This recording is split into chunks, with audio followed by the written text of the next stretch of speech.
an engineering student will learn economics, history and political science. That is one of the reasons why we introduced Constitution as one of the subjects in our undergraduate programs. But what is happening? Initially it was a non-credit course. So students, they said, anyway marks illa, idike yaake hogbeku. This is the attitude of the students.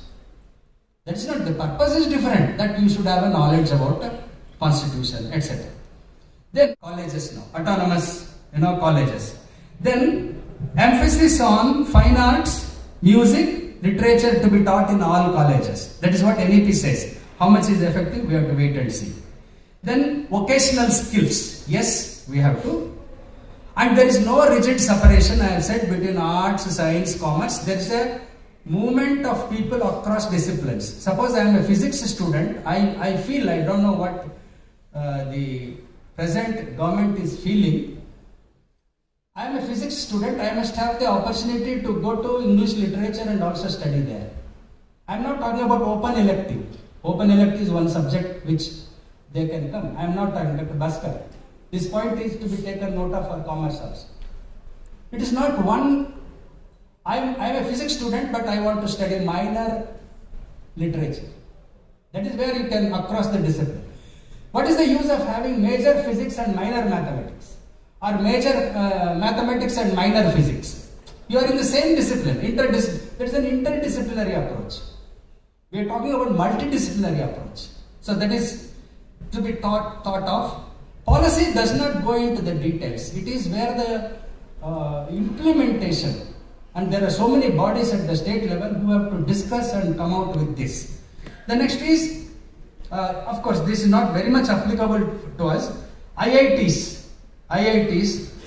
should provide holistic approach. Today, most of the IITs have got a social science department. They do teach economics. An engineering student will learn economics, history and political science. That is one of the reasons why we introduced Constitution as one of the subjects in our undergraduate programs.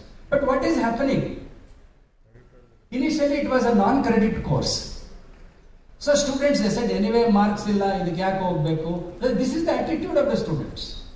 Means, as back as 3 decades, nearly 3 decades, the Bangalore University Council and the state as such, belonging to Commerce and Management Fraternity, started thinking how to take our education forward.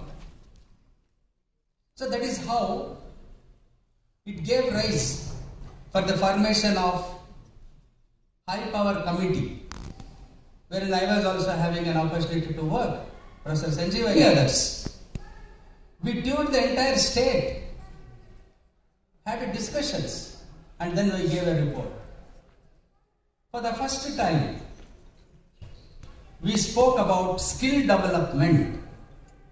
Today our new education policy is emphasizing more and more on development of skills. Yes, that is required, I will come to that later.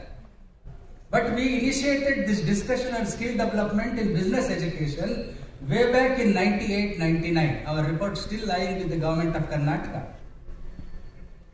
Wherein we said, a student of BCom without skills, will not be preferred by the industry.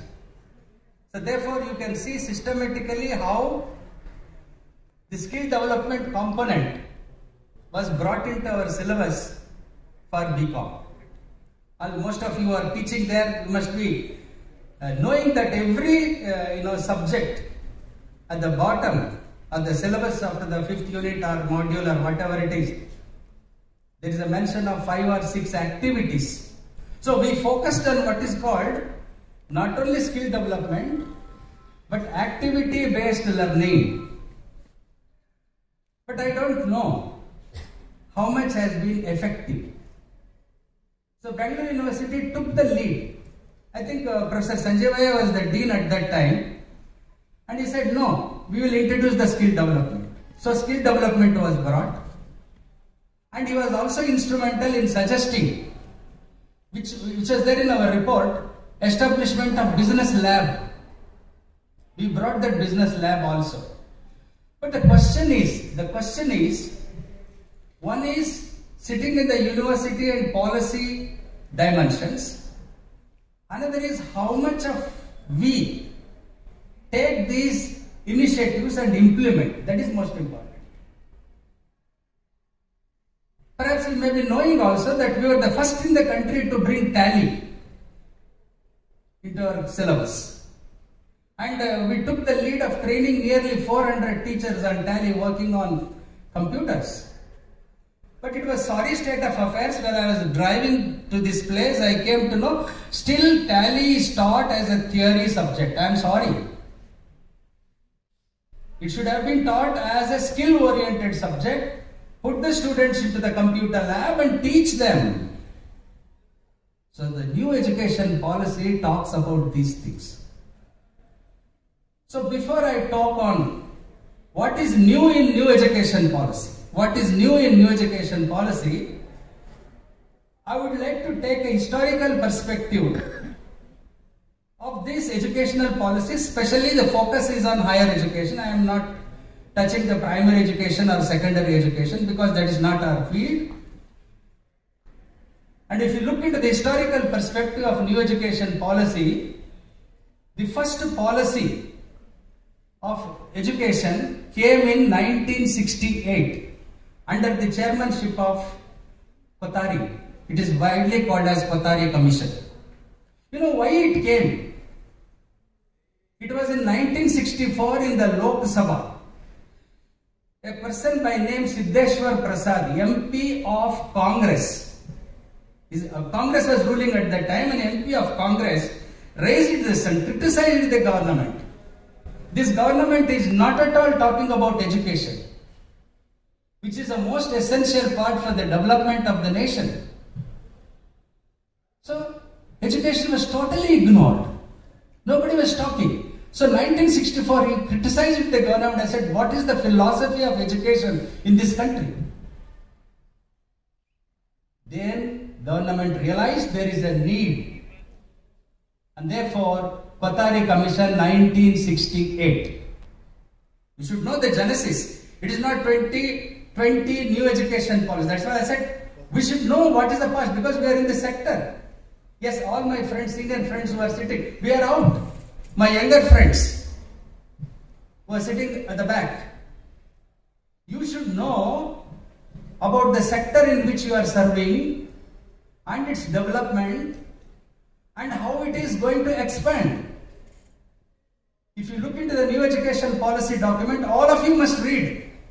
The original document is about 480 pages or so. We have read every word of that. But that has been later concised into 66 or 68 pages, which is available on the website. If at all you are a teacher, you must read this and understand what is higher education. Of course, most of it will be on school education, secondary education thing. But you come to the higher education sector, it will not be more than 15 or 18 pages because you are in higher education. Our jobs are important, our survival is important, but what we are doing? Are we building the nation? Students today come to commerce and management with a lot of aspirations. If I remember correctly, when I came to Bangalore University, our total strength of commerce was just 30 or 35,000. While I was leaving Akhanda, the United Bangalore University, it was 1,35,000 students. How did it happen? It is a joint work of council, teachers, the department, the policy makers, and our university administrators, the vice chancellor, the registrars, all have contributed for the growth. And one previous registrar evaluation spoke from this platform saying that 62% of the total students taking examination in Bangalore University United belong to commerce. We are standing today as a big threat to engineering education also.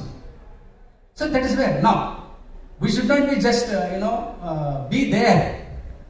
And once we have accepted a challenge, we have to move forward. Continuously we must move forward. So therefore this 1968 Kothari Commission, I come back. What was there in Kothari Commission? I will not go into the detail, just highlights only I will give. Policy and performance. I take only two measurements. Policy, what was the policy? And what was the performance? Whether they could achieve or they could not achieve. The only thing which I am afraid is 2020 policy. There is a lot of talk going on all over the country. I have also participated in several discussions, but it should not remain only on talks and paper. It should be implemented. Then only all the objectives, goals of your NEP 2020 will be achieved. I'll just unveil the 1986. What Kothari Commission said, the policy called for a national education system. National education system where students, irrespective of caste, creed, region, religion and sex, should have education, quality education. That is what 1968 document mentions. It is a quality education. Then this policy also envisaged 10 plus 2 plus 3, which most of you have come under that system. 10 plus 2 plus 3. Of course, I do not come under that system. I am a little older. We had 11 plus 1 plus 3. But the new education policy is also talking about that in a little different tone. That's all. So that was the second. Now the third one. At the school level, all subjects should be taught in mother tongue. That was another great suggestion. Advocacy of use of mother tongue as a medium of instruction in the early school days.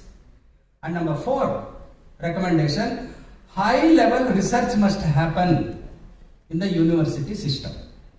So these are some of the major recommendations of the Kothari Commission.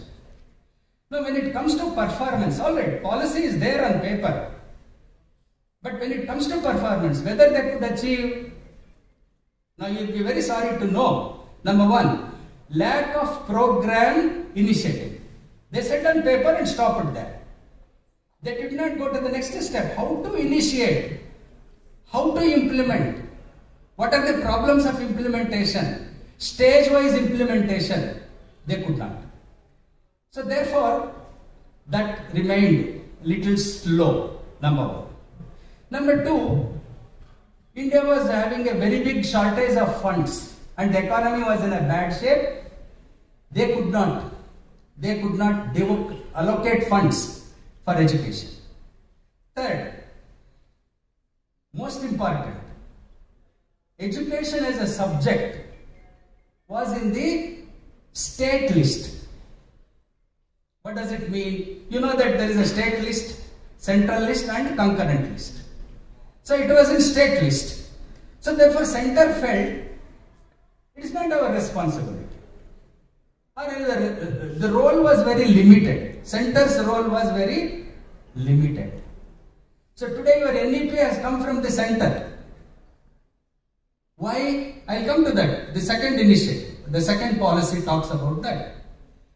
So the 1968 Kothari Commission, though talked about universal education, child education in mother tongue, 10 plus 2 plus 3 pattern and good research in university system could not happen except 1 or 2. Mother tongue went on, 10 plus 2 went on and to some extent research also. If you look into the qualitative dimensions of research across the faculties, you will find that some good work has come from the, because universities are considered as centers of knowledge, innovation of knowledge, not just dissemination.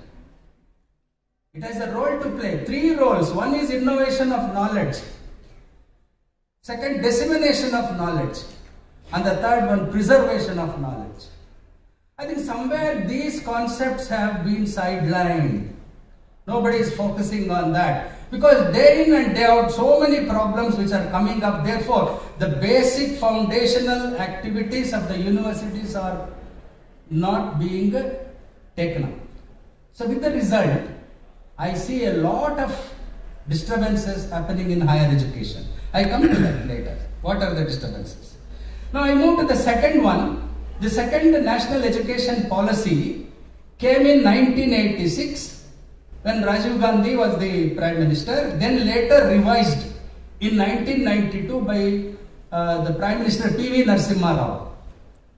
So that was the 1986 policy of education. So you know what happened?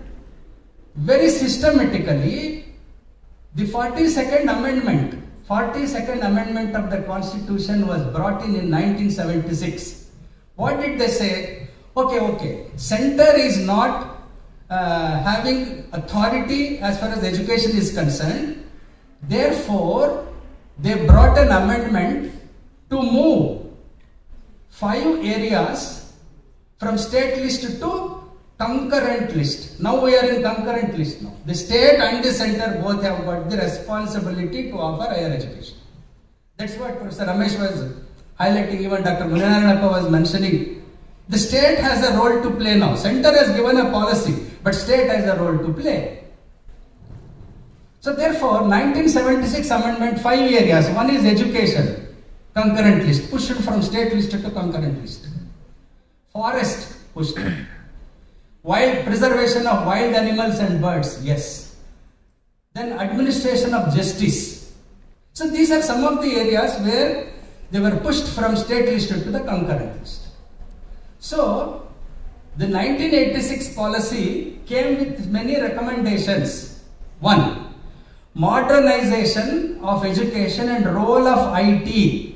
That was the time all over the world globalization waves were going on, though we took it in 91, but the waves of globalization and liberalization and privatization under Margaret Thatcher, this was making rounds all over the globe. So the 1986 policy, they said no, initiative on IT and modernization. Second one, early childhood education, which was already there in 68, but they emphasized again here. Because some of these points are re-emphasized in new education policy. That's why I am trying to place before you these thoughts. Then next one, women empowerment. 1986 policy talked about women empowerment. If I remember correctly, Bangalore University started a separate department for women studies, only subsequently. So women empowerment. The next one, adult literacy. Even in the universities, they said adult education sector, and lots of programs were initiated, adult education. Then autonomy to universities. I am afraid what is the amount of autonomy we are enjoying today at this point of time. Somewhere on some platform I was talking, I continuously talk that autonomy is eroded, accountability is diluted, and governance has failed because of the interference of so many things, systems. So, autonomy of universities, then education for handicapped people, vocationalizers of education. Now it is re-emphasized in a greater way now in the new education policy. Even our new structure which BCU has prepared, I had an opportunity to just see that. They are talking more about skill development, a lengthy discussion about that. He has brought in a lot of changes. Of course, under the committee of Dr. Ramchandra Gowda and Dr. Edapati Thaya and so many others in the committee, they have tried to see where we can bring our commerce education into a vocationalization concept. But vocationalization was talked about in 1986 also. Then came Open University or distance education. It was not there earlier. Then the Open University came, distance education came. Then rural universities. And the next one was combining engineering education and technical education. That's why, my dear friends, today VTU has got management section also. It's not just engineering, it's also having management. See, any such change will have a history. It is not coming immediately. So this was the policy recommendations. Then what happened? What is the performance? The performance was relatively better than 1968. So, the performance, center was able to accept the responsibility. Earlier, center was not at all responsible. Now, center said, yes, we are also responsible. Now, subsequently, the center came out with so many schemes of education, which all of you are aware. This is Sarva Shikshan Abhiyan.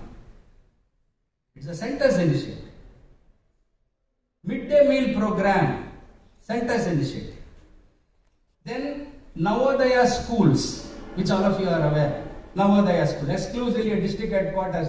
There will be a school where the students of economically, socially backward children can come and stay and have the education. So Navodaya schools. And upgradation of Kendriya Vidyalaya schools. And then use of IT. Started. IT in education started. In certain, faculties, even today, IT is not there. That is what new education policy talks about. Otherwise, they would not have said. IT in arts and humanities, they will have to focus more. So therefore, this is the historical perspective of the first policy, the second policy. Now coming to the new policy, new education policy, in between what happened, 3 decades are over. And our higher education has been subject to so much of criticism. Day in and out there is a criticism on higher education. That is the reason why this new education commission was formed under the chairmanship of Dr. Kasturi Rangan, the famous scientist. And also we are very happy that Dr. M.K. Sridhar is also one of the members of this committee. So this committee was formed. What for? I'll read out some of the criticisms on higher education. Number 1, lack of access to economically, socially backward children. Second one, serious disconnect. I repeat again, serious disconnect between degrees given and the job requirement. That's what wherever I go, I raise one fundamental question. Whether our degrees and diplomas are utilitarian or are they ornamental? Decoration, MA, MSc, MCom, whatever. Are they ornamental or are they utilitarian? So the utilitarian perspective was lacking in some certain faculties. So that was the second criticism. Third, less said better, widespread corruption in academic matters. Poor governance, poor standards of academic research, suboptimal leadership, fake universities, fake degrees. You are all seeing all this in the newspapers everywhere. Fake universities, fake degrees. Regional and social and general disparity. India is such a huge, vast country. You cannot bring everything together. That's a very big challenge for any person who is heading the government. There are so many social disparities, regional disparities, economic disparities, geographical disparities.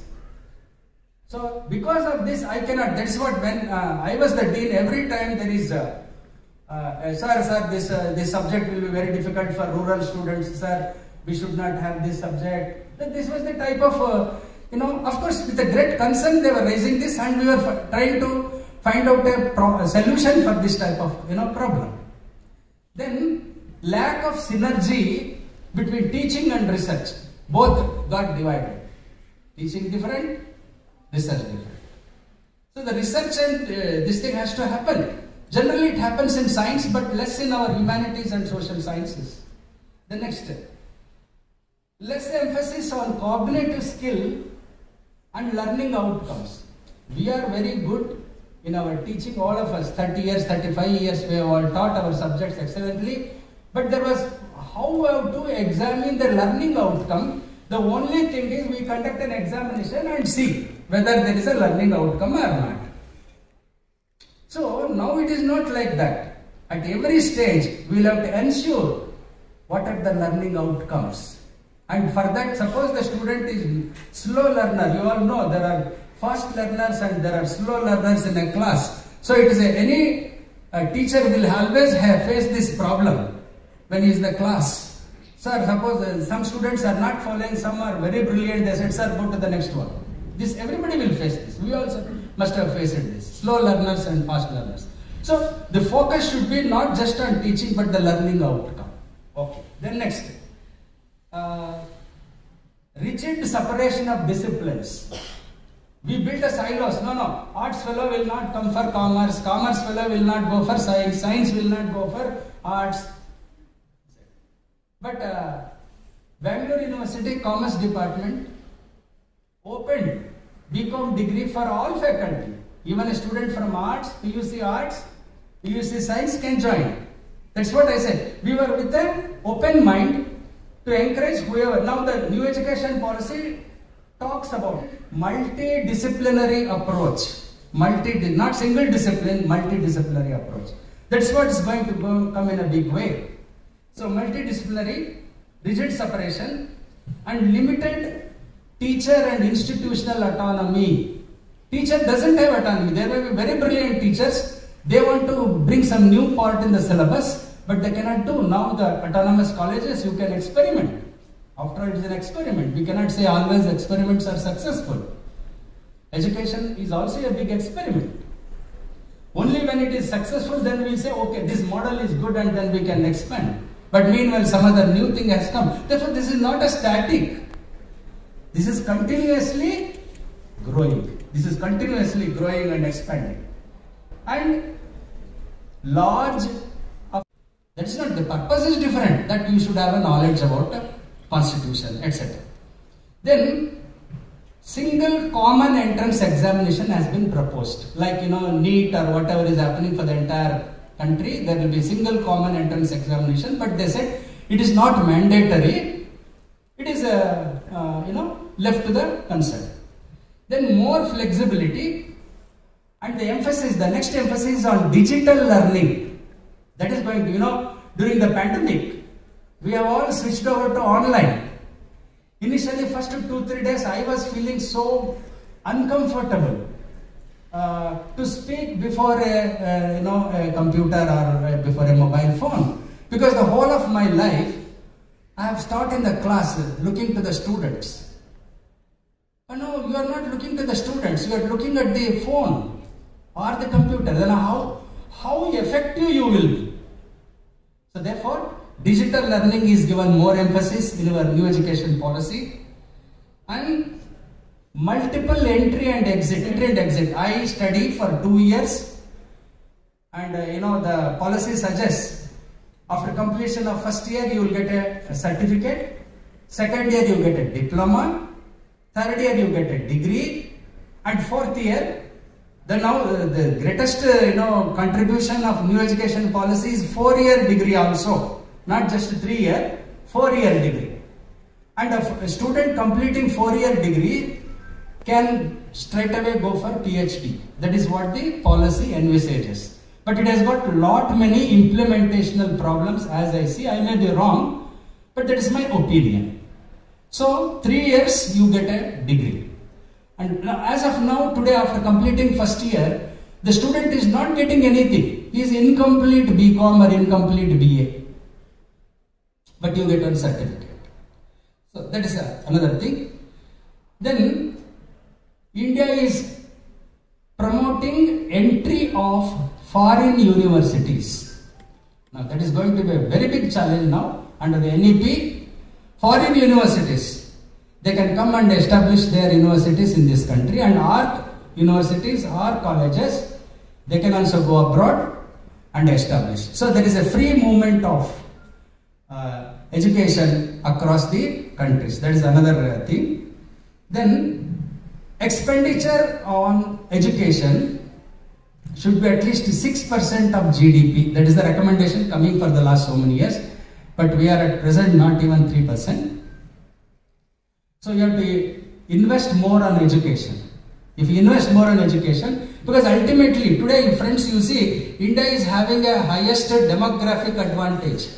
All of you must have read several places that more than 50% of the population is in the age group of 18 and 35. That is the demography. If you look to European countries or Southeast Asian countries, you will find that most of them are old, 65, 60 and above.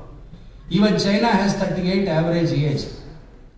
So India has got the advantage, but that means you have to produce two things. Number one, a global citizen, and number two, a student with a global capabilities. So that is the next one. Then They are going to strengthen the research by establishing what is called National Research Fund, 10,000 crores. That is what the policy document says. 10,000 crores are allocated for research, so that research can happen in colleges, universities, institutions, and so on. So, if we take, there are many, I will stop at this. These are the new initiatives. I would say some of them which have come from 1968, 86 onwards, but some of them, or in fact many of them, are moving forward, because today it is a digital education. So we have to move towards a digital education, but the digital education will be successful only when we have got a proper infrastructure. So that is very important. Our online classes, lots of complaints. People do not have access to the city, living in a village does not have an access to the network problems and so many things like this. So the commerce education of the state now should focus more on vocationalization, skill development with the domain knowledge. Our domain knowledge we cannot sacrifice. Our commerce, which includes an accounting and a finance and banking and taxation, marketing, HR, these are the domain knowledge. With the domain knowledge, we have to strengthen their vocational skills, vocationalization, vocational knowledge, and also skill component. So the state level committee, of course we had some preliminary discussions. The state level committee has created a space for vocationalization and development of skills in the present structure. But as you all know, state level, whatever they have recommended is only a model. It is a model for the state. The university, the respective university, the deans of the respective universities, they have got freedom to take this model as a guideline and see how best we can further improve upon that. Because when we are doing something for the state, we have to keep the whole state in our mind when we are designing something. But that may not be true in the case of a university like Bangalore City University, where a different level of students are taking admission here. So they want something more. They are hungry of knowledge.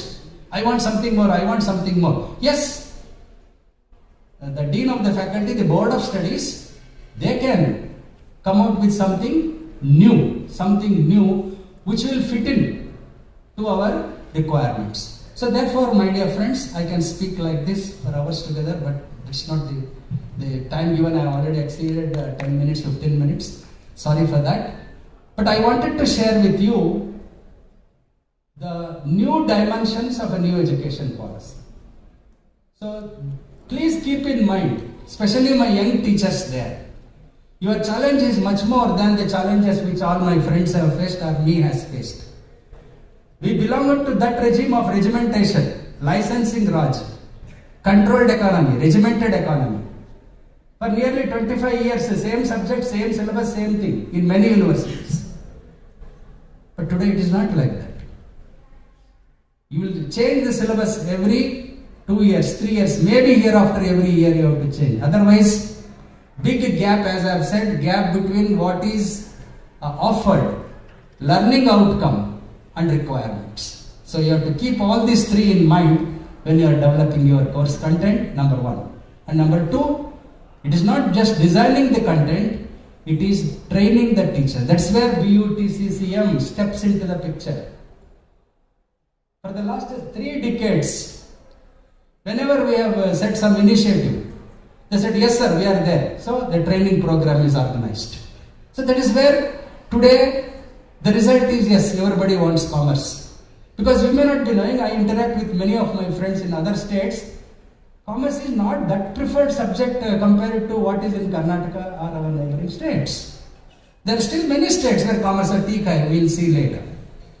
But now they are also changing, adopting our present dispensation. They know that most of the universities in the state are requesting Bangalore University syllabus for their consideration and changing, adapting or whatever it is. So therefore the challenge is to see that the new education policy is taken in a right spirit and contribute. Contribute. See, we are not politicians. We do not want that. We are teachers. One question every teacher should ask is, which I have been asking, what is my contribution to GDP? I'll leave at that now. You start thinking on these lines, you will definitely find answer for your new innovations or whatever it is. Thank you very much, dear friends, for your patient listening. And these are some of the thoughts which were there for the last 3 decades or so, which I have been in the field, which I wanted to place before you, especially for my younger generation. Be serious, take the commerce education forward. It is on your shoulders. All my friends here, 30 years they have taken this on their shoulder and brought it here. Now it is your chance to take it forward next 30 years. Thank you very much.